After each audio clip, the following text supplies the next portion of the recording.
할렐루야. 모두 일어나셔서 하나님을 찬양하겠습니다.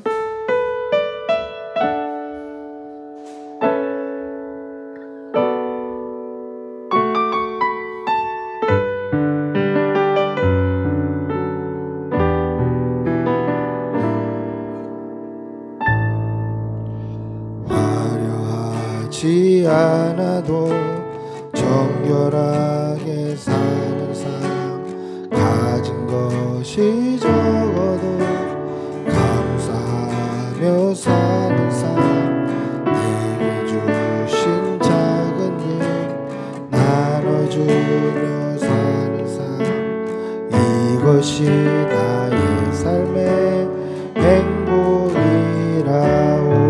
눈물 날 일 많지만 기도할 수 있는 것, 억울한 일 많으나 주를 위해 참는 것, 비록 작은 삶 주 뜻대로 사는 것, 이것이 나의 삶의 행복이라오. 이것이 행복이라오. 세상은 알 수 없는 하나님 선물, 이것이 행복이라오. 하나님의 자녀로 살아가는 것, 이것이 행복이. 우리 한 번 더 합시다. 화려하지 않아도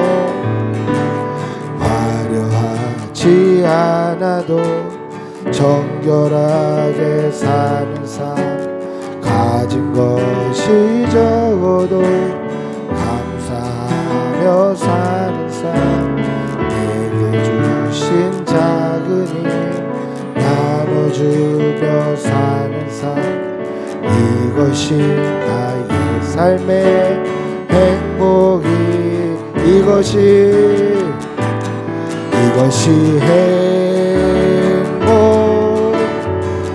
행복이라오. 세상은 알 수 없는 하나님 선물, 이것이 행복이라오. 하나님의 자녀로 살아가는 것, 이것이 행복이라오.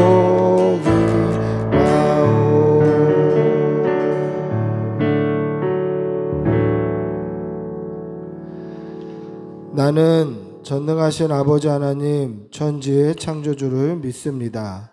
나는 그의 유일하신 아들 우리 주 예수 그리스도를 믿습니다.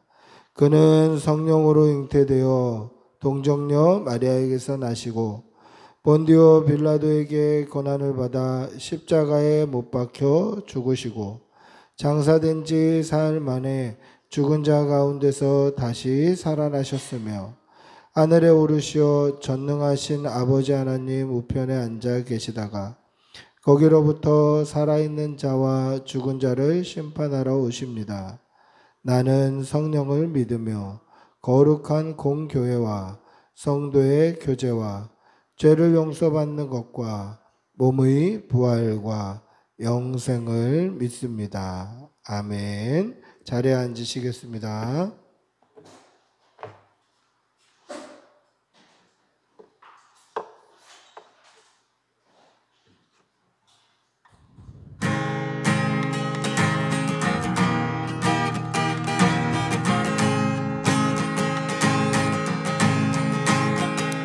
익은 곡식 거둘 자가 없는 이때에 누가 가서 거둘까?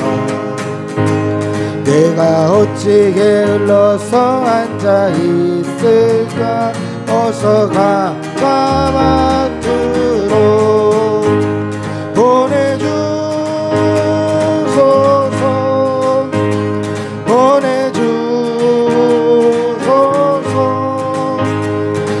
재단 숯불 내 입술에 대니 어찌 주저할까 주여 나를 보내주소서. 주가 두루 다니시며 일꾼 누구나 따르는 자전도다. 보라 주의 사랑하는 익은 곡식을 벗어 거두러 가자. 보내주소서 보내주소서. 재단 숯불 내 입술에 대니 어찌 주저할까 주여 나를 보내주소서. 주가 나를 부르시니 언제 어디나 가슴소리나니. 주가 명령 내리실 때 능력 나가서 기뻐 거두리로다. 보내주소서 보내주소서. 재단 숯불 내 입술에 대니 어찌 주저할까 주여 나를 보내주소서. 보내주소서 보내주소서. 재단 숯불 내 입술에 대니 어찌 주저할까 주여 나 보내주소서. 잠시 세상에 내가 살면서 항상 찬송 부르다가 날이 저물어 오라 하시니면 영광 중에 나가리. 열린 천국문 내가 들어가 세상 짐을 내려놓고 빛난 멸류관 받아 쓰고서 주와 함께 이리 살리. 눈물 골짜기 더듬으면서 나의 갈 간 후에 주의 품 안에 내가 앉으면 영원토록 살리로다.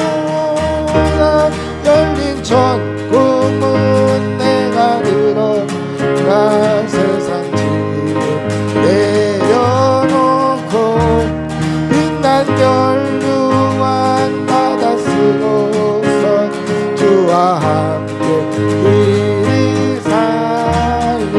나의 가는 길 멀고 험하며 사는 너 복은 기뻐. 고난 나의 몸을 쉴 것 없어도 복된 날이 밝아오네. 열린 천국문 내가 들어가 세상 짐을 내려놓고 빛난 멸류관 받아 쓰고서 주와 함께 이리 살리. 한숨 가시고 죽음 없는 날 사모하며 기다리니. 내가 그리던 주를 배울 때 나의 기쁨 넘치리라. 열린 천국문 내가 들어가 세상 짐을 내려놓고 빛난 멸류관 받아 쓰고서 주와 함께 이리 열린 천국문 내가 들어가 세상 짐을 내려놓고 빛난 멸류관 받아 쓰고서 주와 함께 이리 살리.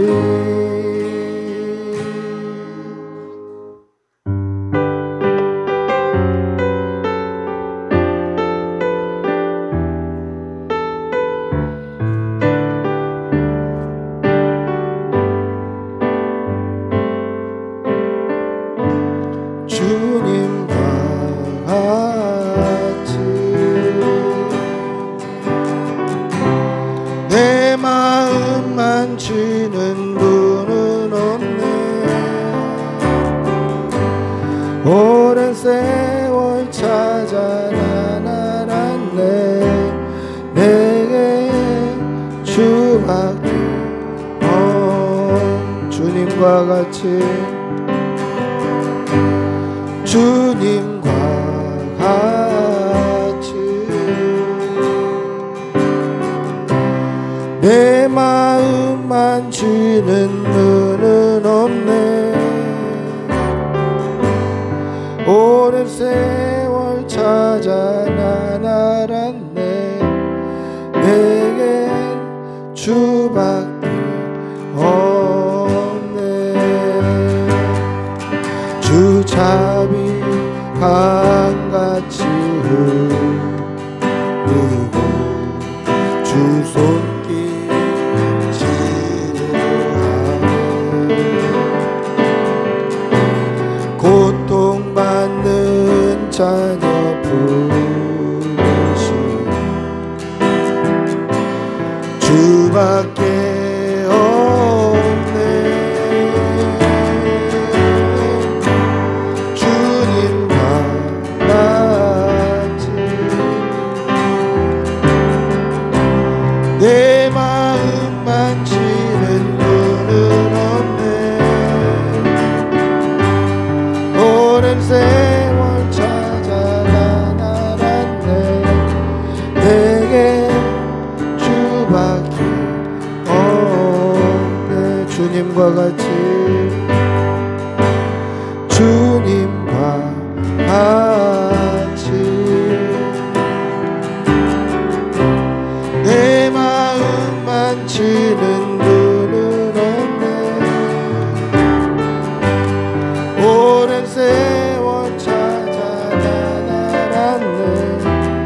내게 주밖에 주님과 같이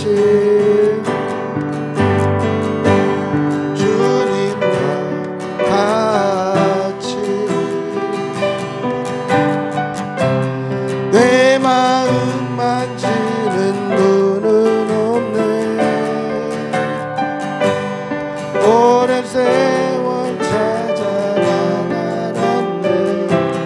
내게 주밖에 없네.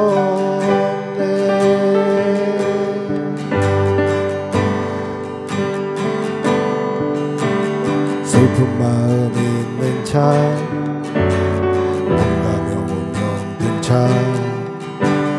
누구든지 부르시오. 예수 이름 부르시오. 그 이름을 믿는 자, 그 이름을 부르는 자, 그가 어떤 사람이든 그는 구원 얻으리. 은과 금 내게 없으나, 은과 금 내게 없으나 나 가진 주니 능력의 이름 예수라. 그 이름을 붙드시오. 그 이름을 믿는 자, 그 이름을 부르는 자, 그가 어떤 사람이든 그 주의 영광 보리라.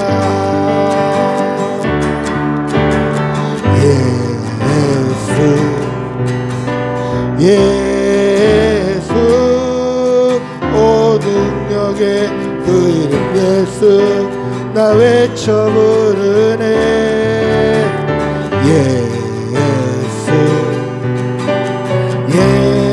예수 오 구원의 그 이름 예수 나 외쳐 부르네. 예수 그리스도. 우리 한 번 더 합시다. 슬픈 마음 있는 자, 슬픈 마음 있는 자, 뭔가 영혼 병든 자, 누구든지 부르시오. 예수 이름 부르시오. 그 이름을 믿는 자, 그 이름을 부르는 자, 그가 어떤 사람이든 그는 주의 영광 보리라.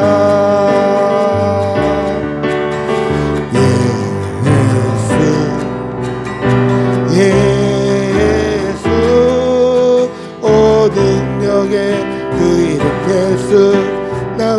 외쳐 부르 예수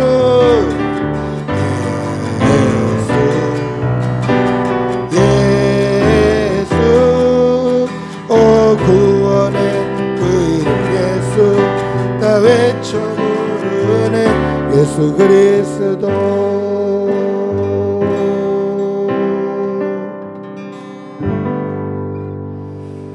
우리 다 같이 하나님과 나만이 아는 죄를 생각하며 묵묵히 참회의 기도를 드리겠습니다.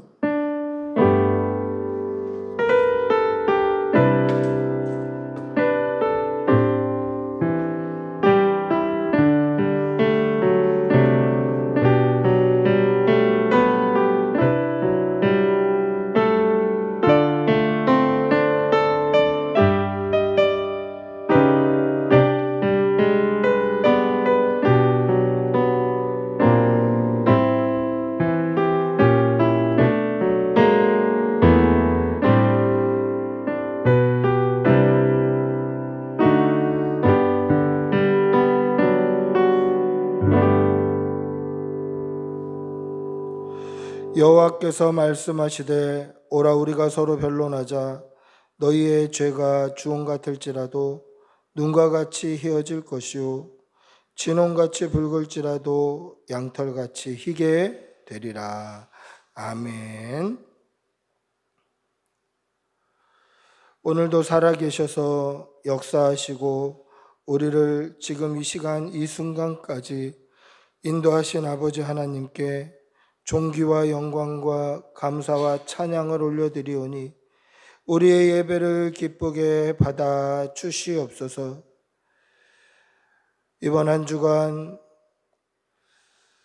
장마로 인하여서 우리 대한민국 곳곳에 물난리가 나고 홍수가 나고 어려움을 당하고 사람이 죽는 일이 있었습니다마는 그 가운데에서도 주님의 몸된 교회를 지키시고 보호해 주신 은혜 감사합니다.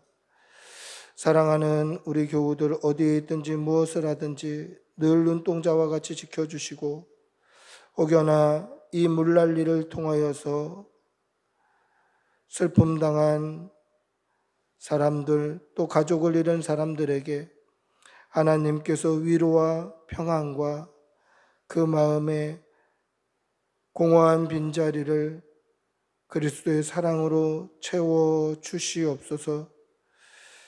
그리하여서 다시는 이런 일이 없도록 하나님 지켜주시고 이 나라 이 민족을 보호하여 주시옵소서. 우리가 이렇게 한 주간도 강건하여서 주의 전에 나와 예배드릴 수 있게 하신 것이 다 하나님의 은혜뿐이고 하나님의 인도하신 뿐임을 고백합니다. 우리의 남은 날도 하나님 전에 나와 예배드리는 이 시간이 끊어지지 아니하도록 눈동자와 같이 지켜주시고 늘 강건하여서 하나님 전에 나올 때 어려움 없도록 우리를 지켜주시옵소서.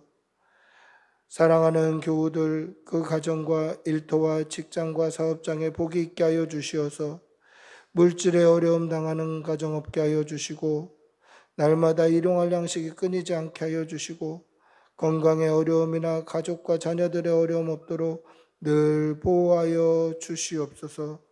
하나님 주시는 평안함으로 늘 행복하게 하여 주시고 하나님이 채우시는 은혜로 날마다 기뻐할 수 있도록 은혜 내려 주시옵소서. 그리하여서 주의 전에 나올 때마다 감사의 제목이 끊이지 않도록 은혜 주시옵소서. 오늘 이 강단을 통하여서 살아계신 하나님의 말씀이 온전히 선포되게 하여 주시고 그 말씀 앞에 아멘하며 순종하며 말씀으로 살아가기를 다짐하는 이 예배가 되게 도와주시옵소서. 사랑하는 교우들 늘 지켜주시고 우리 자녀들 어디에 있든지 무엇을 하든지 믿음 안에서 잘 자라서 하나님 일에 크게 쓰임받을 수 있도록 은혜 내려 주시옵소서. 간절히 바라옵고 우리 주 예수님의 이름으로 기도드리옵나이다. 아멘.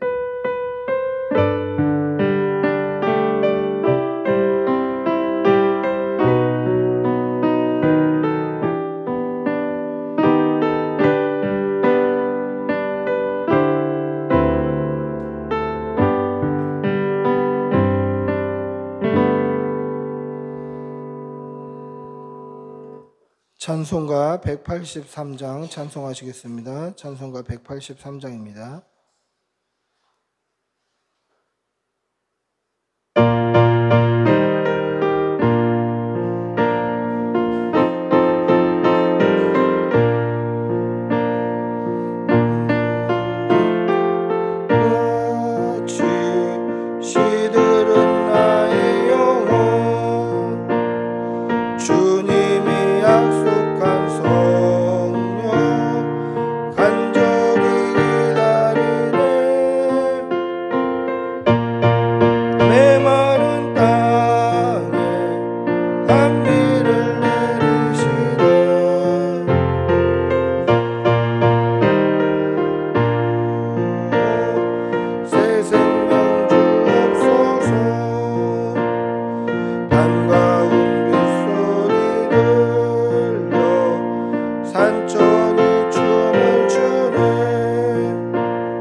사랑의 아버지 하나님, 오늘도 좋은 날 주셔서 감사합니다.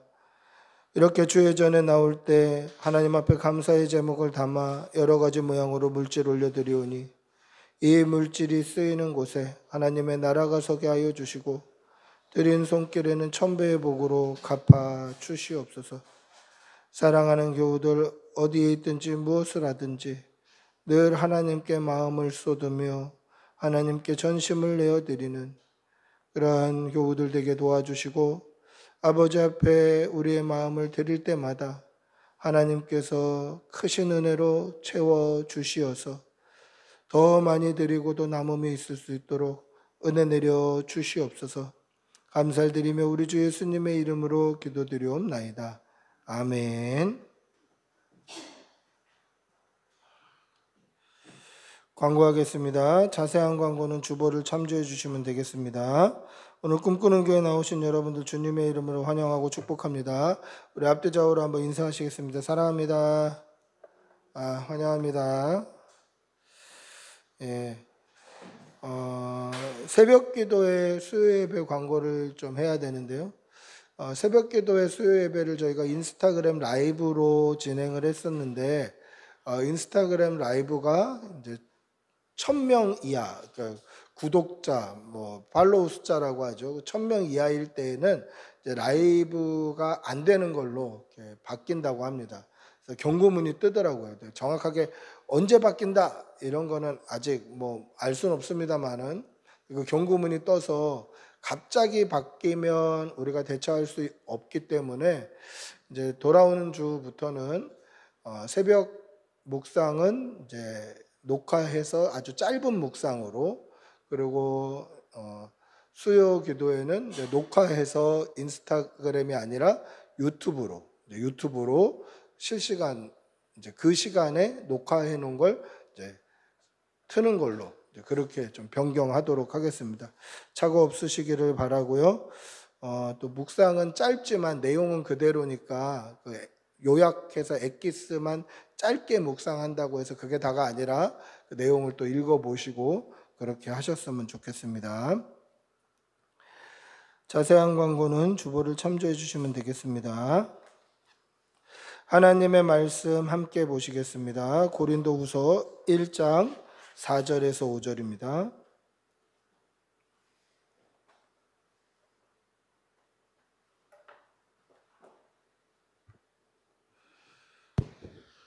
고린도후서 1장 4절에서 5절. 우리 천천히 하나님의 말씀 함께 읽어보겠습니다. 고린도후서 1장 4절에서 5절입니다.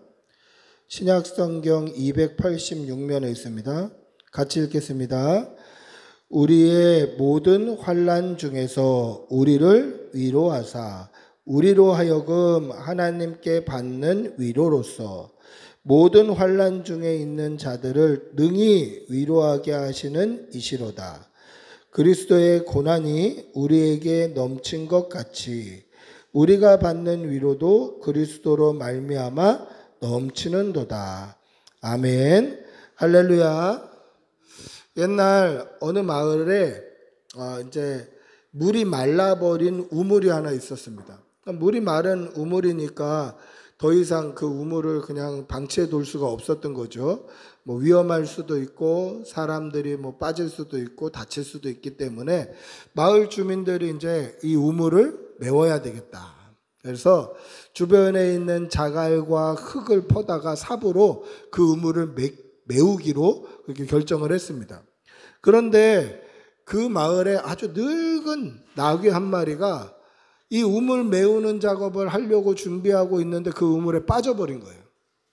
근데 이 나귀는 너무 늙어서 일도 못하고 이제 여물만 축내는 그런 나귀였어요. 근데 이 나귀를 끌어내려고 마을 주민들이 막 애를 쓰고 힘을 써보는데 이게 잘 안 되는 거예요. 그래서 그 나귀 주인이 아유 이거 이제 죽을 때도 다 됐고 어차피 일도 못하고 그냥 뭐 여물만 축내니까 우물 묻을 때 같이 묻어 줍시다. 어차피 살 날이 얼마 안 남았습니다.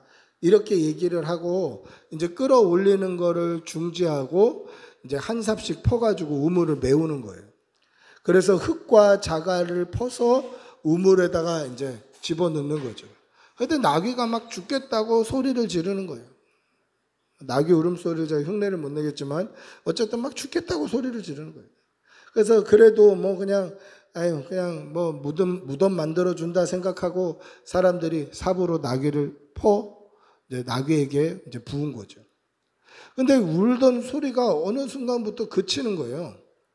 그래서 사람들이 이제 한 삽 한 삽 푸다가 도대체 뭔 일인가 하고 이렇게 내려다 봤더니 나귀가 흙이 쌓이는 것을 밟고 올라오고 있는 거예요. 자기 등에 흙이 떨어지면 털어서 그걸 발로 밟고 또 올라오고 털어서 밟고 올라오고 그렇게 버려진 우물 그 속에서 올라오고 있더라는 거죠. 여러분 나귀의 입장에서 한번 생각해 보십시오. 우물에 빠졌습니다. 올라갈 힘이 없어요. 사람들이 줄을 내려줘도 그거를 어떻게 할 수 있는 지혜도 없어요. 그런데 우물에 빠진 것도 서러운데 사람들이 나를 묻으려고 막 흙을 부었는 거예요. 흙을. 이것만큼 고난이 있나요? 이것만큼 고통스러운 게 있습니까? 그런데 그 흙을 털어서 그 흙을 밟고 올라서니까 살 길이 열리더라는 거죠. 여러분, 성도들도 때로는 고난을 당하기도 해요. 믿는 사람들도 때로는 억울한 일을 당하기도 하죠. 예수 그리스도를 따르는 사람들도 여호와를 목자 삼아 따르는 사람들도 사망의 음침한 골짜기를 다니기도 해요. 그럼 어떻게 해야 됩니까? 주저앉아서 절망하고 나는 안 된다 한탄하고 그것으로 그냥 인생이 끝나야 되나요? 그렇지 않아요. 고난이 위로가 됨을 믿으시기 바랍니다. 고난이 닥쳐오면 그 고난을 밟고 하나님께 더 가까이 나아가는 거예요. 고난이 위로가 되는 것이죠. 오늘 설교의 제목이 바로 고난이 위로입니다 라는 거예요. 바울 사도가 어떤 고난을 받았고 이것이 바울 사도에게 어떤 위로가 되었는지 말씀을 통해서 은혜 받으시고 또 우리의 삶 가운데 적용하시기를 축복하고 기도합니다. 할렐루야. 고린도 교회는 바울 사도가 개척한 교회예요. 바울이 브리스길라와 아굴라 부부와 함께 개척한 교회가 바로 고린도 교회입니다. 바울은 가는 곳마다 교회를 개척하고 복음을 전했어요. 그리고 동역자들을 세워서 그 교회 사역자들로 세우고 또 동역자들을 사역자로 파송하고 이렇게 사역을 했던 사람이에요. 그런데 바울이 가는 곳마다 유대인들이 와서 회방을 하는 거예요. 다른 민족도 아니고 다른 사람들 이방인들이 아니라 유대인들이 가는 곳마다 와갖고 회방을 하는 거예요. 그렇게 바울 사도가 도망치다가 간 곳이 어디냐면 고린도라는 지역이에요. 근데 바울이 고린도라는 지역에 갔을 때 이 고린도는 항구 도시고 어떻게 보면 교통의 요충지인데 이 고린도라는 지역이 사람으로 막 북적북적했어요. 왜 그러냐면 당시 로마에서 추방당한 유대인들이 다 고린도 지역으로 온 거예요. 그러니까 이 고린도라는 지역에 바울이 갔을 때 로마에서 추방당한 유대인들 원래 항구 도시니까 사람들도 많았고 이런 사람들로 북적북적했던 거죠. 그런데 바울의 직업이 뭐였냐? 당시에 랍비들은 성경 선생들은 다 자비량으로 사역을 했어요. 무슨 뜻이냐면 자기가 벌어서 자기의 쓸 것들을 채웠어요. 근데 이 바울 사도가 가지고 있었던 직업이 뭐냐? 텐트 메이커, 장막, 천막 만드는 사람이에요. 그러니까 그 당시에 이 유대인들이 로마에서 쫓겨나서 이 고린도 지역에 몰려 있을 때 당장 뭐가 필요하겠습니까? 돈이 있으면 호텔 가서 자면 되고 여관 가서 자면 되는데 그만한 돈이 있나요? 없으니까 텐트를 사는 거예요, 텐트. 그러니까 텐트 만드는 직업을 가지고 있었던 이 바울이 대박이 나는 거예요. 텐트 메이커가 대박이 나는 거예요. 그럼 그런 생각이 들죠. 아니 유대인들은 지네 나라 가면 되지, 자기 고향 가면 되지, 다시 유대로 가면 되지, 왜 그 사람 많은 고린도에서 벅적벅적거리면서 살려고 거기다 텐트를 치려고 그렇게 어떻게 보면 머리 하나 들이밀고 여기 좀 살아볼까 이렇게 살까? 아니 자기 고향 가면 되잖아요. 자기 집 가면 되잖아요. 왜 거기 살까? 여러분 고린도는요 좀 독특한 특성을 갖고 있는 지역인데 앞에서 말씀드렸다시피 항구 도시고 번화한 도시예요. 그러다 보니까 퇴폐나 향락이나 성공주의가 판을 치는 그런 땅이에요. 그런데 고린도는 또 독특한 특성이 있는데 뭐냐면 이 노예들에게 신분 상승의 기회가 되는 기회의 땅이에요. 아무것도 없어도 이런 경제활동을 통해서 노예가 높은 직위를 얻을 수도 있는 기회의 땅이 고린도예요. 그래서 역사적으로 보면 고린도에 굉장히 성공한 사업가가 동상이 딱 서 있었다는데 그 사람이 노예 출신이래요. 그리고 여러분 이 바울 사도의 동역자인 브리스길라와 아굴라 누가 남자일까요? 보통 남자 여자 이렇게 이름이 좀 티가 나잖아요, 읽으면. 근데 브리스길라, 아굴라 다 남자 이름 같이 들려요. 보통 앞에 나오는 사람이 남자예요. 브리스길라가 남자고 아굴라가 여자인데 왜 여자에게 남자 이름 같은 이름을 지어줬을까? 이거 아킬라스라는 이름인데 독수리라는 뜻이에요. 왜 이런 이름을 지어줬을까? 이것은 사실 주인의 이름을 딴 거예요. 그러니까 아굴라가 노예 출신인 거예요. 주인 남자의 이름을 그대로 종들에게 주는 거죠. 여러분 조선시대에도 그런 일이 있었어요. 성이 뭐냐? 제가 이씨입니다. 어디 이씨냐? 모르겠는데요. 주인이 이씨라 그냥 종들은 다 이씨입니다. 이렇게 해요. 그러니까 주인의 이름, 주인의 성이 노예에게 가는 거죠. 그런데 그 노예 출신들이 어떻게 경제활동을 하면 신분 상승, 심지어 관리도 될 수 있고 고관도 될 수 있는 기회의 땅이 이 고린도예요. 그곳에 바울 사도와 브리스길라 아굴라가 이제 동역을 하기 시작한 거죠. 사도행전 18장 3절에 보시면 이런 말이 나와요. 생업이 같으므로 함께 살며 일을 하니 그 생업은 천막을 만드는 것이더라. 즉 브리스길라 아굴라 부부와 바울 사도가 생업이 같은 거예요. 직업이 같은 거예요. 그 직업이 뭐냐? 텐트 메이커. 천막 만드는 직업이 같은 거예요. 그래서 같이 살면서 일도 같이 하면서 동역을 하는 거예요. 여러분 한번 생각해 보십시오. 텐트를 손으로 만드는 거예요. 그러면 이게 하루 이틀 만에 막 만들어지는가요? 뭐 공장처럼 공정이 있었겠죠. 너는 천막 잘라라. 나는 구멍 낼게. 네가 바느질해라 하면서 뭐 착착착 진행이 됐겠죠. 그러면 사람들은 언제 내 천막이 다 만들어지는지 모르니까 와서 기다리는 사람들 있겠죠. 이거 내 거예요? 뭐 그 다음에 내 거예요? 하면서 기다리는 사람도 있었겠죠. 그러면 바울 사도는 거기서 뭘 하겠습니까? 막 일만 할까요? 아니잖아요. 전도자니까 자신이 만난 예수 그리스도, 내가 사실은 유대인의 유대교에 심취한 사람으로서 대제사장에게 사람들 잡아갈 공문을 얻어서 그걸로 다메섹에서부터 쫙 훑고 내려오려고 올라가고 있는 그 길에서 예수님을 만났다. 그 간증들을 할 거 아니에요. 복음을 전할 거 아니에요.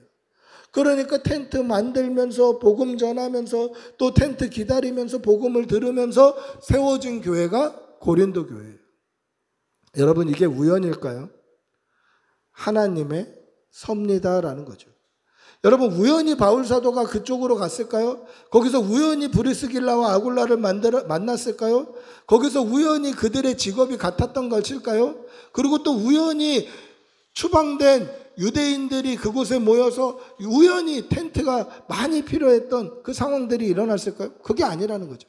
하나님께서 정말 톱니바퀴 같이 기가 막히게 만들어 놓아서 세워진 교회가 고린도 교회예요. 바울이 복음으로 세운 교회가 바로 고린도 교회였다라는 것이죠.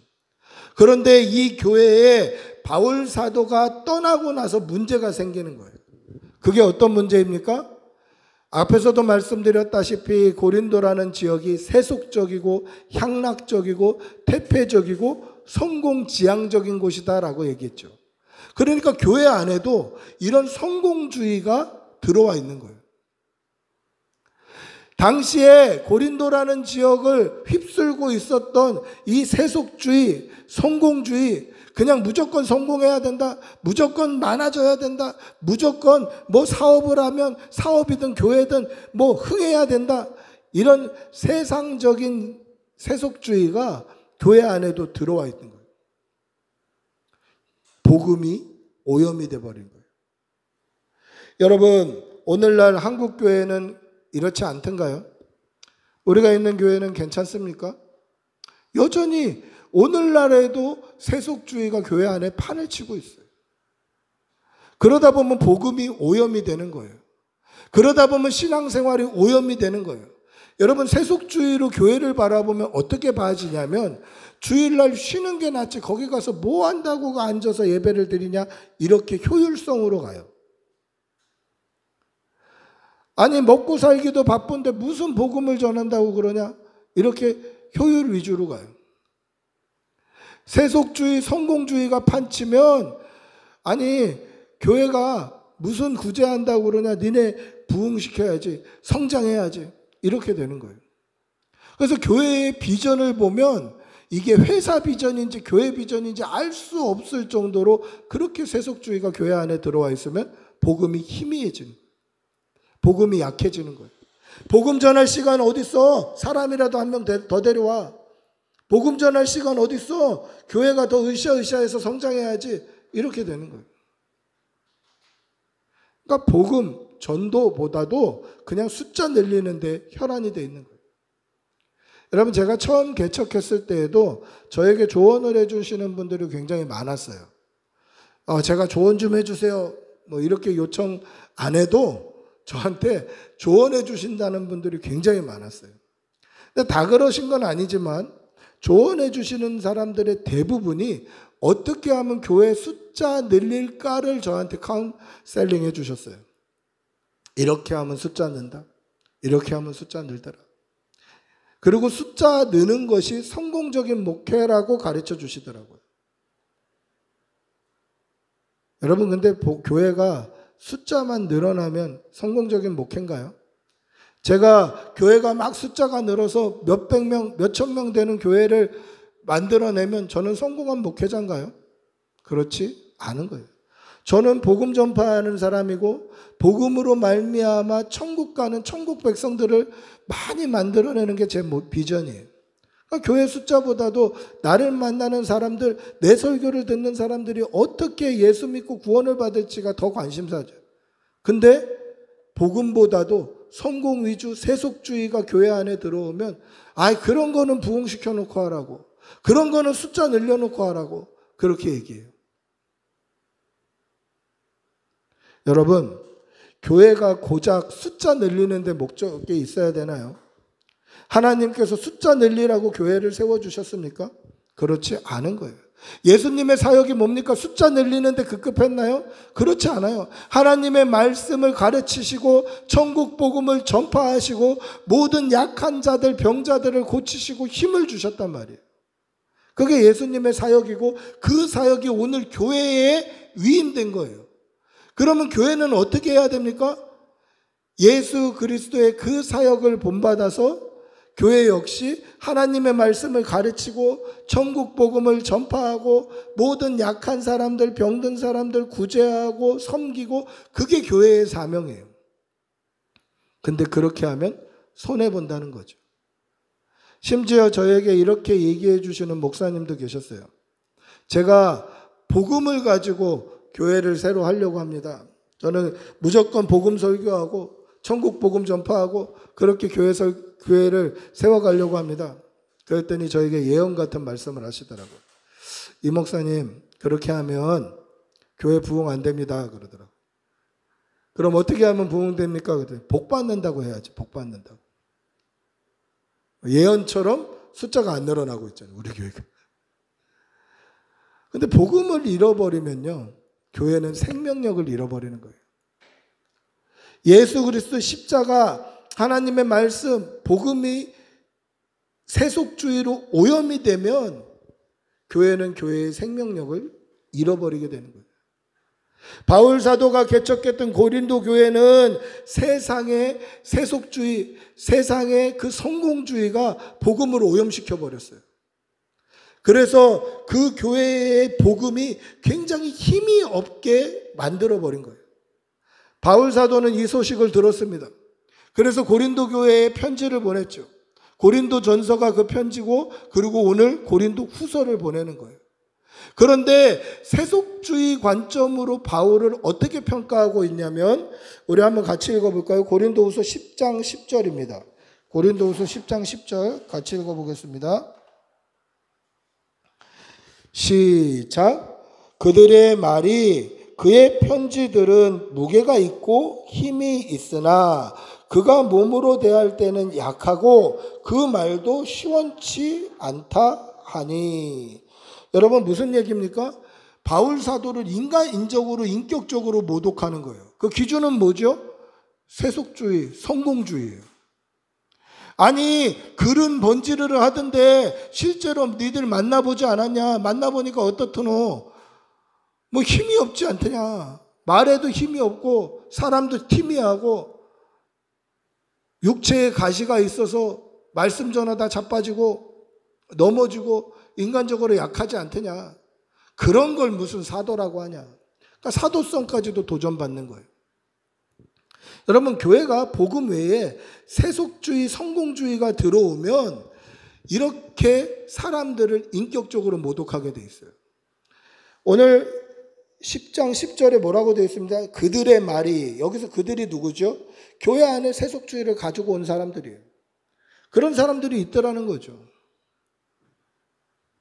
성공주의, 세속주의가 교회 안에 들어오면 복음이 힘을 잃어버려요.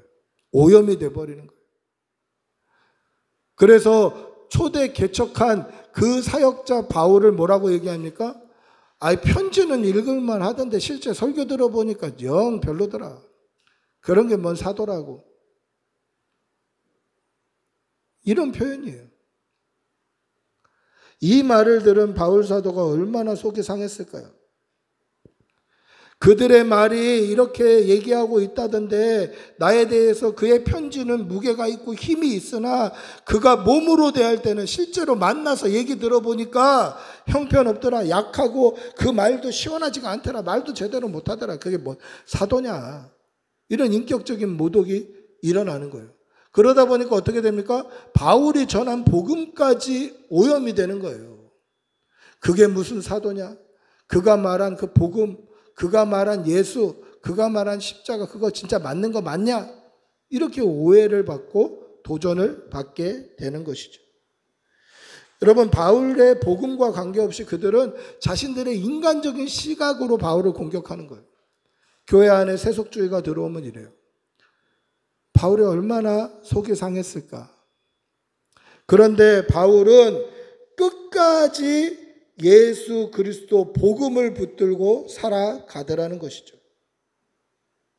바울 사도가 동역하고 함께 개척했던 그 교회였던 고린도 교회가 복음으로 세워졌던 그 고린도 교회가 세속주의 때문에 복음이 혼탁하게 되었다 할지라도 바울은 거기서 다른 얘기로 변호하는 게 아니라 끝까지 복음으로 예수 그리스도만 바라보고 움직이더라라는 것이죠. 끝까지 예수, 끝까지 복음, 끝까지 십자가예요. 왜 그렇습니까? 예수님이 바울의 위로자가 되시기 때문에 그렇다라는 것입니다. 우리 오늘 읽었던 말씀 한번 다시 읽어볼까요? 고린도 후서 1장 4절에서 5절 같이 읽어보겠습니다. 시작. 우리의 모든 환난 중에서 우리를 위로하사 우리로 하여금 하나님께 받는 위로로서 모든 환난 중에 있는 자들을 능히 위로하게 하시는 이시로다. 그리스도의 고난이 우리에게 넘친 것 같이 우리가 받은 위로도 그리스도로 말미암아 넘치는도다. 여러분, 바울은 지금 굉장히 고통스러운 고난 가운데 있는 거예요. 내가 개척한 교회에서 나를 모욕하고 내가 전한 복음을 도전하고 지금 나에 대해서 글로는 뭐 번듯하게 글을 쓰는데 실제로 만나보니까 영 형편없더라라는 인격적인 모독까지, 인격적인 공격까지 들어오고 있어요. 그런데도 바울은 끝까지 믿음을 놓지 않는 거예요. 끝까지 복음, 끝까지 예수 그리스도를 놓지 않는 거예요. 왜 그렇습니까? 예수님이 나의 위로자가 되시기 때문에. 이러한 고난과 어려움을 이길 수 있는 힘이 나에게 있는 게 아니라 오직 예수밖에 없기 때문에 바울은 예수 그리스도를 놓을 수 없는 거예요. 사랑하는 성도 여러분, 성도들도 이 땅에 살면서 고난을 맞이할 수도 있습니다. 그런데 명심하세요. 믿음으로 살 때 오는 게 고난이지, 내가 믿음으로 살지도 않고 신앙생활도 엉망으로 하고 막 살면서 오는 것은 시험이 아니고 고난이 아니고 그거는 하나님의 심판이에요. 그건 돌이켜야 되는 문제예요. 근데 내가 믿음으로 살았는데도 고난이 오면 억울하잖아요. 바울 사도도 억울하지 않았겠습니까? 믿음으로 살고 복음으로 살았는데 고난이 와요. 그럼 억울하잖아요. 그런데 억울해하지 않는 이유가 뭡니까? 예수 그리스도가 나의 위로가 되시기 때문에. 왜 위로가 되실까요? 오늘 바울의 사도의 말을 아주 쉽게 이야기해 보면 이런 내용이에요. 고난 당하신 것, 제일 고난 많이 당하신 분이 누구냐? 예수님 아니냐? 그래서 내가 예수 믿으면 그 고난에 동참하는 게 당연하지. 그러니까 나는 예수님 끝까지 붙들어야지. 예수 믿으면 고난받지 않습니다. 이게 아니더라는 거죠. 예수 믿어도 고난받을 수 있지. 왜? 예수님이 고난받았잖아. 복음으로 제일 고난 많이 당하신 분이 누구냐? 예수님 아니냐? 그럼 나도 복음 전하다 보면 예수님처럼 고난받을 수 있지. 이거 자체가 위로가 되는 거예요. 예수님이 가신 길을 내가 잘 가고 있구나라는 위로가 되는 거예요. 예수님이 복음 때문에 고난받으셨지, 나도 복음 전하다가 고난받으니 예수님 가고 있는 그 길 바르게 가고 있구나. 예수님께서 가신 길을 바르게 가고 있다는 증거가 내가 믿음 안에 있고 복음 안에 있을 때 받는 고난이 이 길 바르게 가고 있구나 라는 증거다라는 거예요. 고난이 위로가 되는 거죠. 아, 내가 바로 가고 있구나. 고난이 위로가 되는 거예요. 여러분, 제가 결혼해서 우리 큰아들이 이제 우리 아내 뱃속에 있을 때, 임신했을 때, 그때 이제 자동차를 처음 샀어요.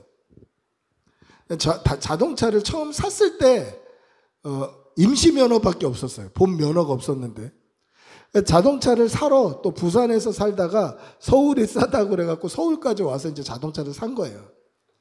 자동차를 샀는데 그거를 가지고 내려가기가 난감한 거죠. 부산까지. 임시 면허증밖에 없는데. 그래서 제 친구에게 부탁했습니다. 야, 부산까지 운전 좀 해줘라. 친구가 흔쾌히 운전을 해주는 거예요. 그래서 그 친구하고 같이 중고차 시장에 가서 자동차를 사서 그걸 가지고 그 친구 집이 있는 강변역 그 테크노마트까지 가서 내비게이션이라는 걸 산 거예요. 내비게이션.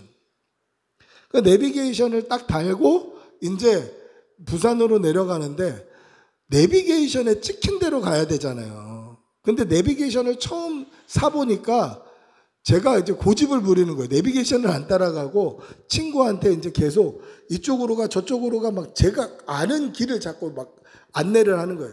그러니까 내비게이션이 계속 띵띵띵띵 울리면서 초창기 내비게이션도 되게 시끄럽고 요란했는데 길을 잘못 들었습니다. 앞에서 유턴하세요. 옆으로 빠지세요. 계속 떠드는 거예요. 계속 떠드는 거예요. 그래도 제가 이 길이 맞다고 막 제 생각을 고집해서 절로 가야 된다. 글로 가면 안 된다. 절로 가야 돼. 부산 보통 한 5시간, 늦어도 5시간이면 가는데 한 7시간 걸린 것 같아요. 제가 막 고집을 해서 제 아는 길로. 그런데 어느 순간부터는 내비게이션이 잘못 갔다고 그 길 아니라고 땅땅땅땅땅땅 이렇게 안 하더라고요. 왜 그렇게 안 하겠습니까? 지가 가르쳐준 길로 잘 가고 있다는 뜻이에요. 자기가 가르쳐준 길로 잘 가고 있을 때는 잘못했다, 그 길 아니다, 땅땅땅땅 유턴해라 이런 말을 안 해요. 그래서 한참 가다가 제가 무슨 생각이 들었냐면 잘 가고 있을 때 칭찬이라도 좀 해주지. 잘못 가고 있을 때는 잘못 간다고 그렇게 난리를 쳐놓고 잘 가고 있을 때는 잘 가고 있네요. 좋습니다. 이 길 맞습니다. 뭐 이렇게 왜 칭찬을 안 해주냐? 왜 안 해줍니까? 잘 가고 있으니까 아무 말 안 하면 그게 칭찬인 거예요. 여러분 보세요. 우리가 믿음 안에 있음에도 불구하고 복음 안에 있고 십자가 안에 있음에도 불구하고 고난은 찾아올 수 있어요. 억울한 일 당할 수 있어요. 힘든 일 만날 수 있습니다. 그러면 내가 잘못 가고 있으면 그것이 책망이 되고 시험이 되고 심판이 되지만 내가 믿음 안에 잘 가고 있을 때는 그것이 뭐가 되는 겁니까? 위로가 되는 거예요. 잘 가고 있다. 너도 예수님의 길을 가고 있구나. 너도 복음의 길을 가고 있구나. 잘 가고 있구나. 위로가 되는 거예요. 그래서 고난이 위로라고 바울사도가 이야기하는 거예요. 사랑하는 성도 여러분, 믿음 안에 있어도 고난받을 수 있죠. 믿음 안에 있어도 억울한 일 당할 수도 있고요. 복음 안에 있어도 때로는 세상의 세속주의의 시각으로 보면 성공하지 못한 인생처럼 보일 수도 있다는 거예요. 그러나 기억하십시오. 그런 고난과 어려움과 세상의 말들을 들을 때에 예수님의 고난을 떠올려 보시고 복음으로 고난받으셨던 예수님, 하나님을 따르는 삶 때문에 고난받으셨던 예수님, 내가 그 길을 가고 있구나. 그 믿음으로 고난을 위로 삼는 그러한 성도들이 되시기를 축복하고 기도하겠습니다.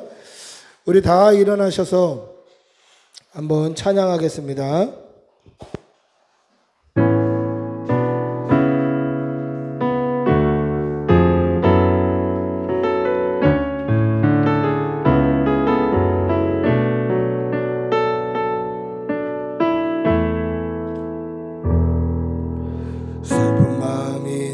자, 몸과 영혼 병든 자, 누구든지 부르시오. 예수 이름 부르시오.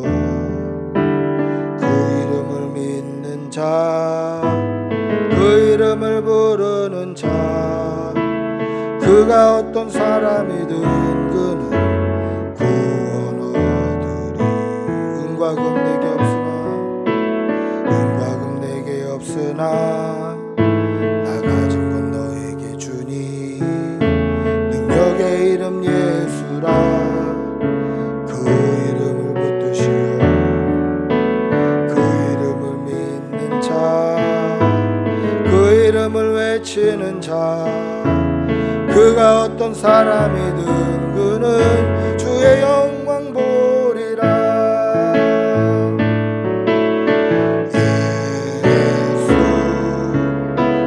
예수, 오 능력의 그 이름 예수, 나 외쳐 부르네.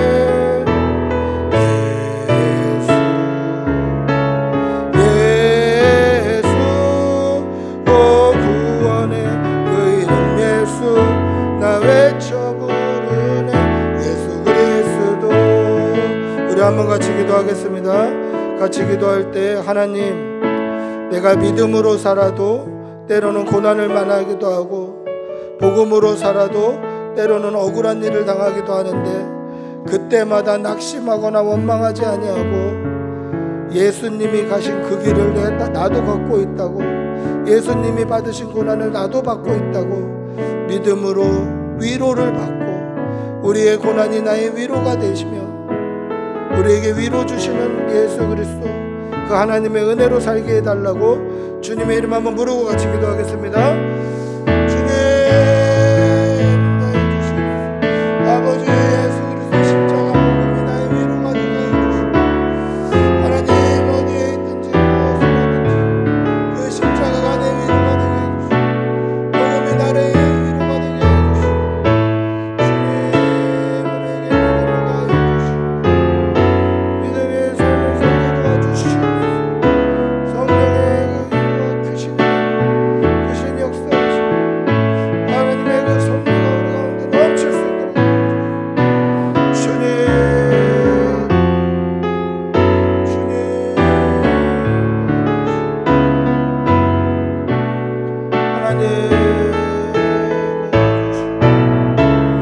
아버지 역사에 주시오.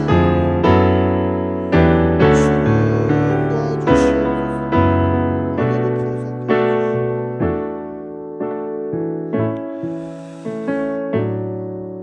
우리 주 예수 그리스도의 은혜와 하나님의 사랑과 성령의 교통하심이 믿음으로 살다가도 고난을 만날 때 낙심하지 아니하고 예수 그리스도의 고난을 생각하며 위로를 받기를 소원하는 여기 모인 모든 주의 백성들과 그 일터와 직장과 사업장과 그 가족과 자녀들 위해 지금부터 영원히 함께 있을지어다. 아멘. 주님